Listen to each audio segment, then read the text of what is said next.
evil characters. Everybody knows them, you can love them, you can hate them, but I think we can all agree that every piece of media has to have some kind of evil character for our enjoyment, just to go from here, just to break the barriers and go way up, especially when they're done justice at the end. Now, I ain't gonna lie here, y'all suckers cannot get confused, because I am not talking about a villain. I'm talking about straight up evil people, like evil villains. You know, villains, they're boring. They got understandable motivations. Some of them you can relate with and even sympathize, and maybe even on some occasions you can see yourself in the villains and start to question who's really the good or bad guy of the story. But nah, that is not what we're looking into today. Today we're looking at characters that are just evil, like King Von level of evil. Evil just for the fun of it, just for the love of the game. So without further ado, let's just hop into the video, bro.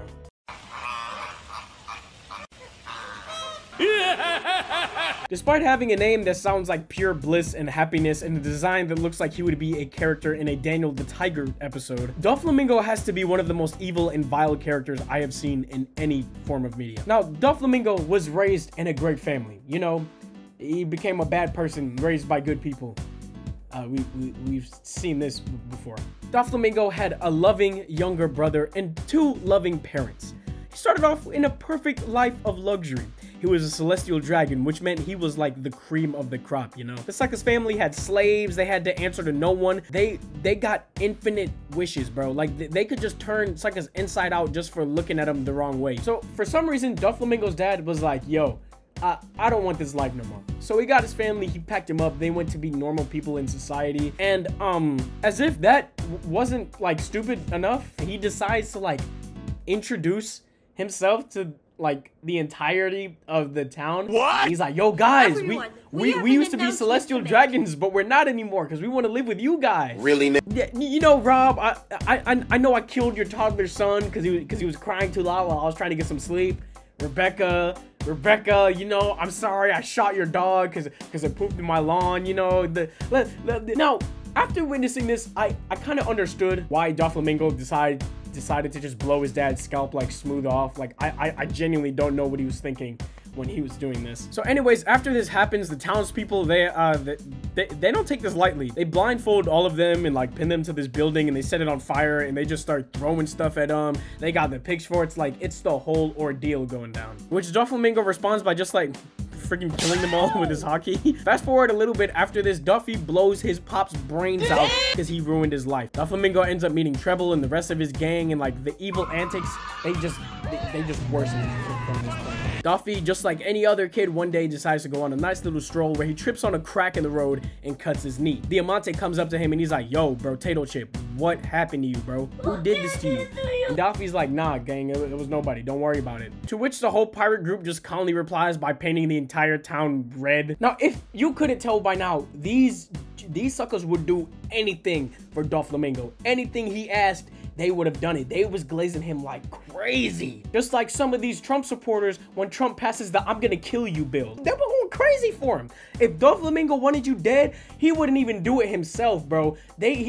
The henchman will come after you, you fried. If Doflamingo wanted your crib, yo, you better pack it up. Doflamingo wants your girl, better get your last couple max in because that's his girl now. By the time Doflamingo became an adult, he just became the new leader of the pirate group, and I mean, it was just pure anarchy at this point. I mean, these suckers all got together to commit the most vile and heinous crimes you could ever imagine. Just like the same way you and your homeboys would link up at the mall, hit a few gang she's bads, and walk out with an Auntie Anne's pretzel. It was a calm little list of, you know, human trafficking, mass murder, kidnapping and racketeering, tyranny, black market dealing, enslavement, torture, child abuse, treason, piracy, terrorism, blackmail, and extortion. Later on in the show, they explain how Doflamingo got control over Dressrosa, and dude, like when you get to find out what he did to get over Dressrosa, you gotta put him in the Hall of Fame of evil people. Like you got the evil light skins, like right here.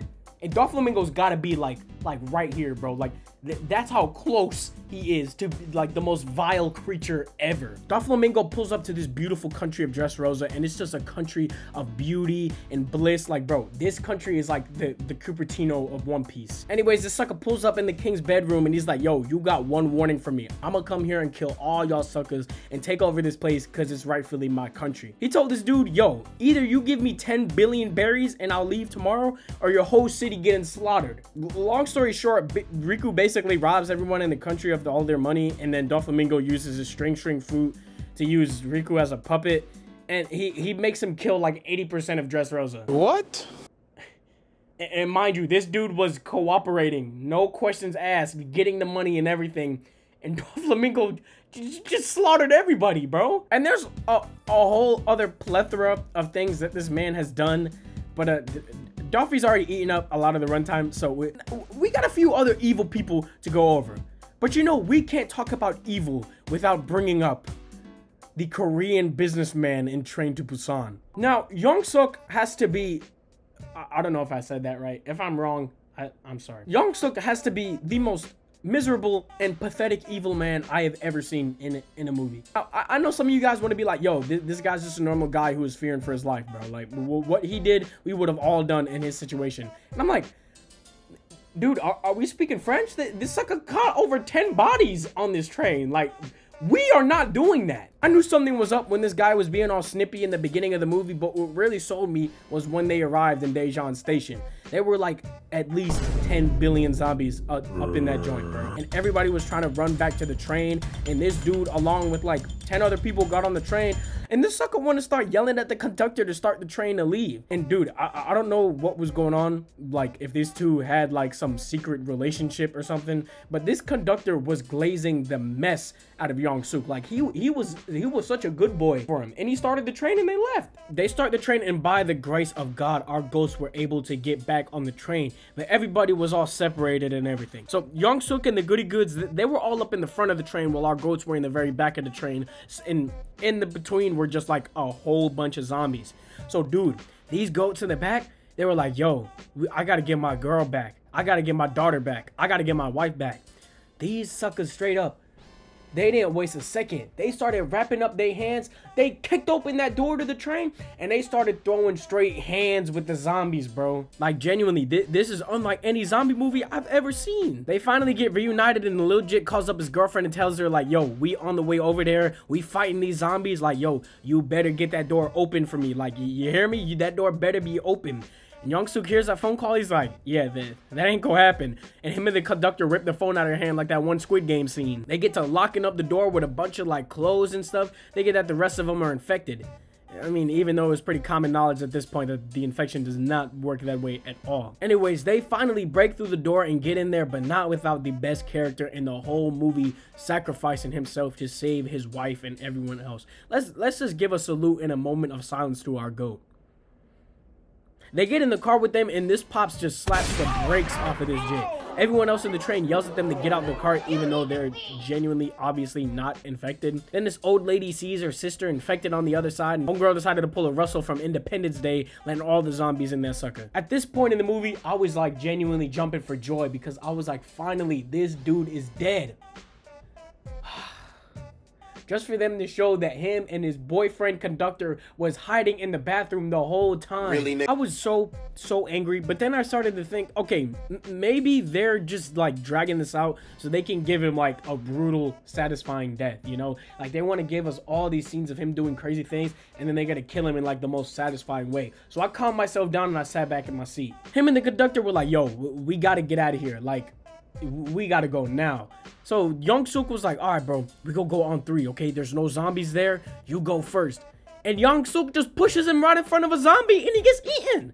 Not only this, while everyone else was trying to find another Ray to hide in, bro, the girl and the boyfriend, bro, they got in this train, they were hiding, they were trying to get out. This dude appears out of nowhere and throws homegirl's girl right in front of a zombie, and she just gets eaten right in front of him. It didn't just stop. It didn't just stop there, bro. This sucker was running outside after he just slaughtered this dude's girlfriend, running to another train. This dude rolls his ankle, falls on the floor, and all these zombies start jumping him. So I'm like, okay, finally, we about to get this dude's death scene. But he's pushing him off, and it's like, you can't really tell if he got bit or not. Next thing you know, this airhead conductor decides to hop off of his train and help the dude. So he helps him, and guess what our boy Young Suk decides to do? He decides to push this dude and give him some fresh meat for the zombies. The zombies tear this conductor up, and this guy runs off without a second thought. I didn't even know what to say, bro. At the end, this dude just gets infected, and he kills the main character, and he dies by getting thrown off the train, which I hated so much, dude. Like, if you follow me on Letterboxd and you saw my review, yeah, you know how I felt about this death. I was just marveled at how this guy just didn't get the most brutal, crazy death in the movie. But you know what other evil is so marvelous? Bullseye from Marvel Comics. Now, I genuinely think that Bullseye is one of, if not the most sadistic and evil villain in all of Marvel Comics. I don't think any form of live media has done justice to his character at all, and just showing how insanely over-the-top evil this guy is. Colin Farrell was just... Yeah, we don't really talk about that, but I absolutely love Wilson Bethel's Bullseye. Like, don't get me wrong, this is the closest we will ever get to a comic accurate Bullseye, but like, he's just a much different Bullseye than the Bullseye in the comics. Bullseye is like nearly Joker levels of extensive over-the-top evil. In Punisher Max, the Kingpin hires Bullseye to kill the Punisher. Now, you may be thinking, what does Bullseye do? A, does he track and kill the Punisher? Or B, does he kidnap a woman and 2 kids and play house with them and get attached to them and love them and take them out and treat them like a loving family and grow attached to them, and then hire somebody else to gun them down right in front of him just so that he can learn the psyche of the Punisher? What? If you said A, pack it up and get up out of here, bro. You heard me right. This dude kidnaps a family, forces him to be his family, and then has them brutally murdered right in front of him just so he could understand the Punisher psychologically. This is literally the greatest example of doing too much. This sucker also killed a baby and then hid in the baby's crib just to see the reaction of the mother when she comes back. Like, bro, what? This dude is sick. There was also a time where he briefly joined the Avengers, you know, the Dark Avengers storyline where like Norman Osborn was running things. Bullseye got the task of being Hawkeye, and you know, he didn't just do this to like maybe taint Hawkeye's name a little bit, or like do the things that Hawkeye would do, or like sign autographs or just be a good guy. Nah, this sucker just literally went around and just killed a bunch of people as Hawkeye. As if seeing Hawkeye coming to rescue you if there was something crazy going on in New York City, as if that wasn't bad enough, now you got this guy to worry about. So it's like, bro, I don't know. So these are some of the most evil characters in fiction. Now, there's obviously a plethora of these guys, but I only picked a few for this video. But if this does well and you guys want to see more of this, I mean, let me know. I love doing these. I had a great time making this. I hope you guys had a great time watching this. But yeah, there's a bunch of other evil characters, so just let me know who other evil characters you want me to go over. Before I end the video, I just want to say, would you rather be the guy who accidentally shoulder checked Doflamingo in a lunch line, be on the train to Busan with Young Suk during the zombie apocalypse, or would you rather have a hit on your head and have Bullseye come after you? Anyways, that's it. Goodbye.